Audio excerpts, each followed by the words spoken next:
Hey creative friends, welcome to my channel and welcome to Saturday Happenings for the 2nd of March. Can you believe it's the 2nd of March already? Oh my gosh. Wow. Anyway, I'm excited. Before I even start talking about my normal Saturday Happening stuff, I want to remind you, yesterday started the Make It March collaboration, which is one of my favorites. I mean, there's so many good collaborations, but this one shows you what to do with the foods you've already preserved. Like that kind of spins off of the January collaboration from Lisa over at SuttonsDaze. She also is doing Make It March. Look in the description. There will be a list of the channels that participate, and each one of us have a day of the week. And it is exciting. It's fun. And I already have 2 videos up. I've got 2 more. One of them I'm going to make for dinner tonight. So that will come up the 3rd week of March. So fun. Anyway, check it out. And there's a prize at the end and all the things. So the beginning of those videos will tell you all you need to know about Make It March. So there's my plug for Make It March because it's cool. So this past week, Monday, was Dorothy Lynch dressing. And you guys know that on Saturday Happenings, I like to talk about the videos that I did and what's coming up. And you see my ironing board back there? I'm getting my sewing room ready because I'm doing some things. But Monday, I did the Dorothy Lynch dressing, and I was so excited. How many people are like, yeah, I'm from Kansas, and we eat that all the time. And I'm so glad I got the recipe because we love that, and I don't have the recipe anymore. And I have to tell you, Dorothy Lynch, my favorite. I love it. And I didn't, you know, you could put it on salad. Great. But you can do so much more with Dorothy Lynch dressing. Just taste it and then think, what would that be awesome on? Chicken breasts? Sure. Mixed with some cream cheese spread on crackers with a little shredded cheddar? Yes. As a dip for your little carrot sticks? Absolutely. Like Dorothy Lynch is just a flavor that goes everywhere. And actually, my dad used to put Dorothy Lynch on his cottage cheese. I know that sounds gross, but it was good. So Dorothy Lynch, check that video out. It was on the 26th. It's awesome. It was from my Make It Monday. Let me scooch you up. There you go. Anyway, so that was super cool. And then on Wednesday, did my little sublimation craft, and I did the little registration papers for your registration and your insurance for your car. I made a couple of those and for each of our vehicles, and that's handy. For me, my glove box or my console tends to become full of everything. All the things you think you're going to need because you're going to go out and say, ooh, I might need that and I might need that. And ultimately, when you clean it out, you realize you didn't need any of it, but it tends to fill up. So having my things in that little white container, that little white thing that I made, really is kind of handy because every time I look in there, I know right where to go to get it. Not that I get pulled over much, not that I need to prove that stuff much, but if I did, because I don't get pulled over, well, I'm 63 and almost a half, and I've been pulled over 2 times in my whole life, and I'll tell you what, if I got pulled over now, I'd be all Twitter-pated. So I'm glad I have where I can go grab my things quickly. Then the vintage canning jar lid things, those are just cool. They're like the zinc tops. Those are super fun. Now, here's the rest. Yesterday, I did the the cranberry pecan cheese roll. That is so good, and it's super easy. You roll, and I think when you make a cheese roll and you roll it in pecans or in nuts, it makes it look even cooler. And I used to make one that was made with some pimento cheese, and maybe I should do a cheese ball series. Maybe that's good, because I have made my fair share of cheese balls, because when Brian was in the Navy, they would always have these potlucky things, and I would always send like cheese balls and crackers. And then when he worked at the last place where he just retired from, when they had potlucks, I would always use the salmon that our son would catch and smoke, and I would put that in the cheese, in the cream cheese with shredded cheddar and stuff, a little bit of the green onion cut up, and I would make smoked salmon cheese. So good. But there you go. And that cranberry pecan cheese roll, you can also make it a ball, is super popular. Everyone loves that. So there was that. So that was what happened last week.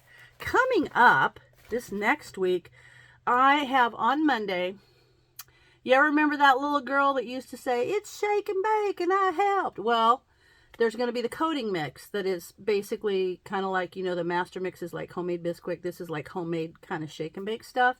You tweak it a little so you've got your own flavors in there, but I've got that. And then on Tuesday, I'll show you how to use some of it. So there's that. And then, woo, on Thursday is the Make It March. I'm not going to tell you what I made. I think you're going to be surprised when you see my Make It March. My first Make It March is awesome. And it's so good. Look at here. I'm drinking some of my hot chocolate mix. This stuff is so good. Anyway, love that. But yeah, that one's coming up. I'm looking at my calendar. You guys know I have my little, this is how I keep track of all my videos. So there's that. And then on Friday is just a quick little easy thing for you to check out. So that's what's happening this coming up week. 4 videos are coming up. Make It March on Thursday, and my day will always be Thursday. So for every Thursday of March, I will be doing a Make It March. And then I'm, you know, just filling in with other things. But I'm so excited. This is, let me put that out of my way. Okay. You see my ironing boards up there because I have to show you. Look at this stack of fabric and the little ribbons. Oh, so cool. So we have learned, well, we knew we were going to have, our niece is going to have a baby. Love babies. And they had the gender reveal, and she's going to have a girl. And I'm so excited because look at this cute fabric. I love to make baby clothes. I'll show you. So the first thing I'm going to make for her, and I'm excited because she'll want, you know what? I got to tell you, a friend of mine had a grand baby boy, and I made 7, I think, of these things, which I love these. See the baby gowns that knot on the bottom? So when we were younger, our kids would have the ones that had like the drawstring. And I think they got rid of those because of the string part of it. It was dangerous. So then they came up with these guys. And the bottom of it's kind of like bunny ears, and they tie. And they're not very long, so the baby can't like undo them. So I make these, and they turn out so cute. I'm going to have to show you. But I made these for a friend of mine. I made like 7, or maybe it was 6. It was 6. So I made 6, and then I made some little cute little hats. They go on, and they've got a little knot thing on the top. I don't know where the pattern for that is. And little mittens. And then another thing. And she gave them to her daughter-in-law. And her daughter-in-law said, I really appreciate the effort, but I prefer that my baby wear name brand. So there was that. But they were beautifully done too, because I love baby clothes. I love making baby clothes. So anyway, that's fine. They donated them, which is cool. Somebody's going to get them. That's fine. But I know my niece is going to be so excited to get these. And this is the softest, sweetest fabric. I just love it. And I got this one for the 4th of July because the baby will be a month old. It's due in June. So this will be a little cute dress. I've got a cute little pinafore-like dress with little, you know, bottom panties to go with it. Little ruffles. Super cute. And then I'm going to make with this fabric, because it has like playground and stuff on it. See that? It's super cute. I'm going to make one of these things, which I think are the best ever. They cover so that when you go out in public, people aren't poking at your baby and stuff. So I'm going to make that for them. And I'm excited because they're going to be so thrilled to get it. Yay. Which taught me a lesson. You don't just assume that everyone's going to love the stuff you make. It's not the stuff I made, because I got to pat myself on the back. People look at the baby clothes I make and they're like, oh my gosh.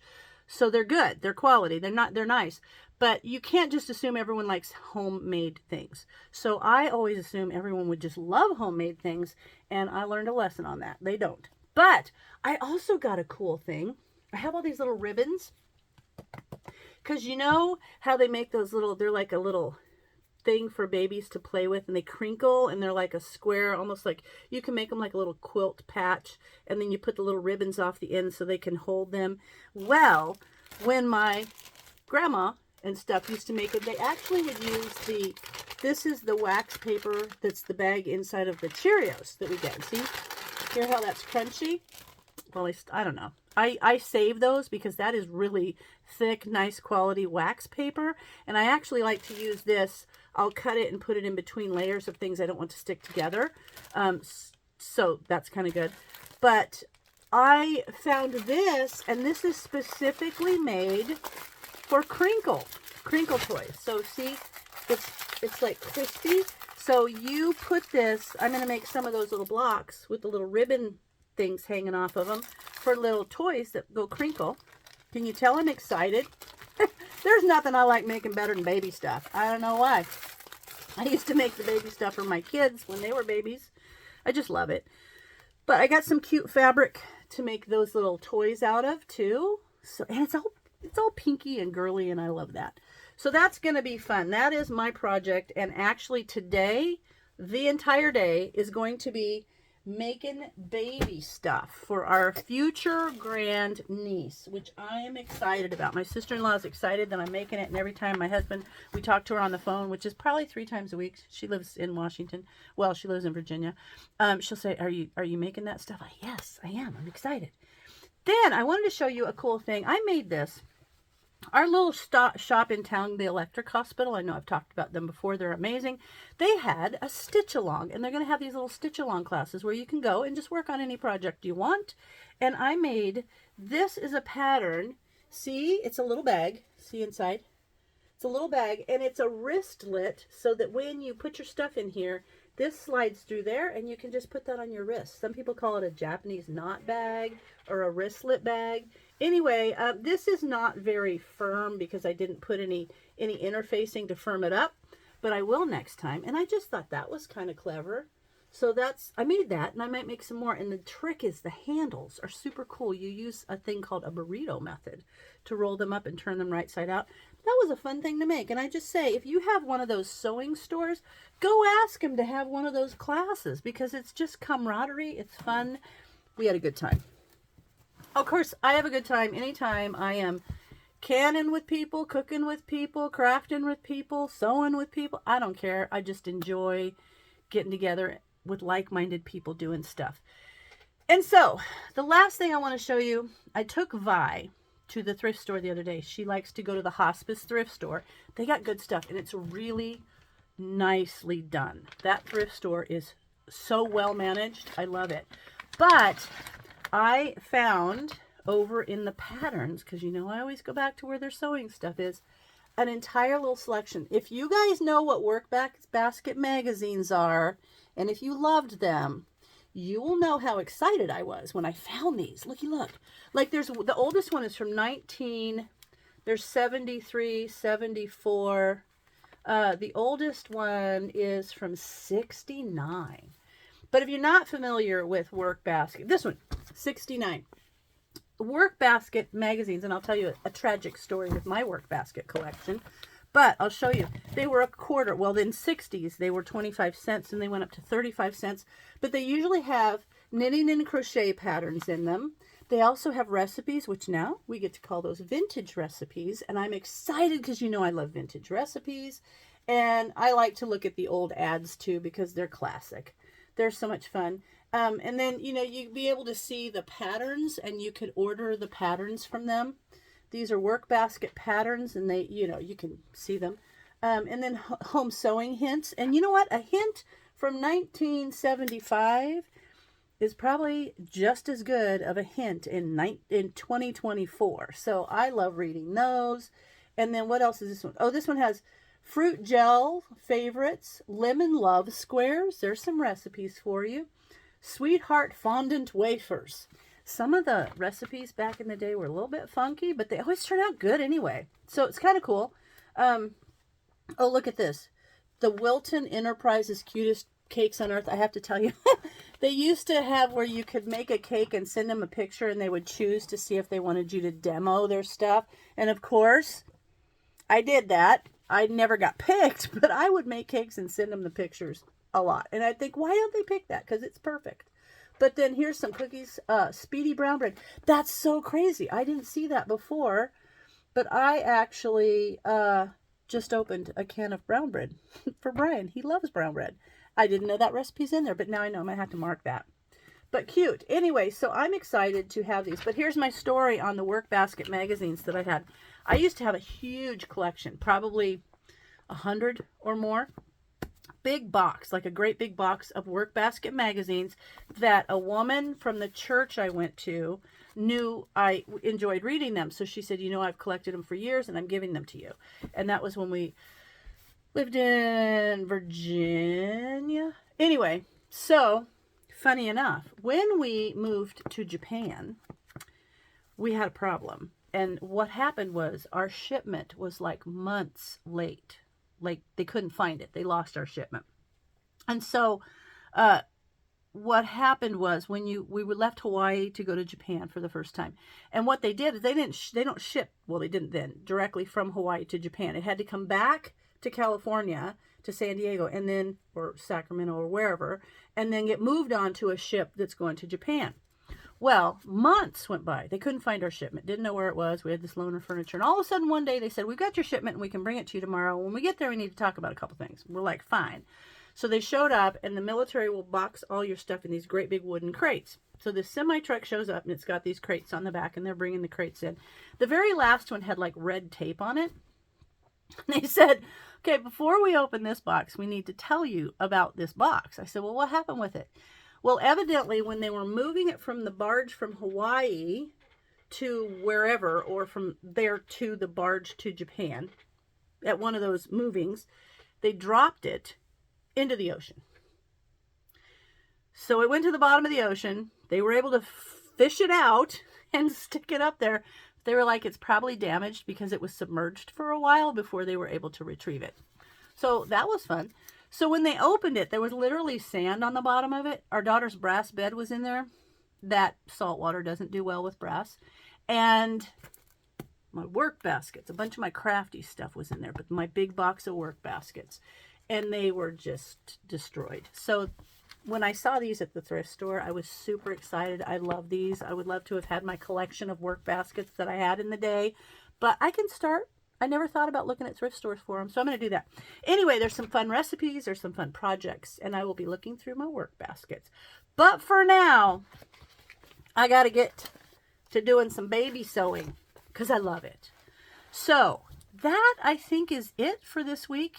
And my super excitement about everything baby, because I just love making baby clothes. So that's what I'm going to be doing today, and I will make them, and then I will show them to you. And I'm excited about trying this little crinkly stuff, because that'll see how that, it seems a little softer, but still crinkles. You know what I mean? So I can't think of anything else I need to tell you. Got to get my ironing board laid out so that I can start doing some sewing. And yesterday we had wicked nasty icky weather. It's sunny right now, but that goes away and it gets real dark and we get hail, and our hail is like these itty bitty tiny little hail balls, so it looks like snow outside, but it's all hail, but it's cold. So that's that.